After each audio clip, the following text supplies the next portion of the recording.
Eye floaters is in the eye and bloods of diabetic person, obese.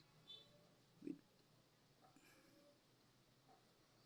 it means that eye floaters is in the eye and bloods of diabetic person and obese by taking folic acid and iron persulfate.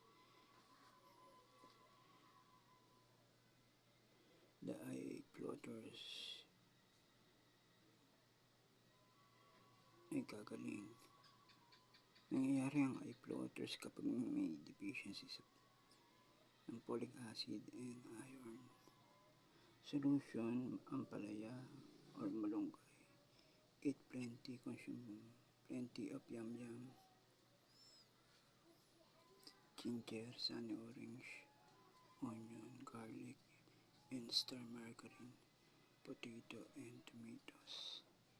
Avoid coffee and cigarettes, soft drinks. Garlic, big source of vitamin A, sunny orange, ginger, star margarine. Acronym SGS. Ginger, source of vitamins. Turmeric, chico fruits, dohat fruits, dohat.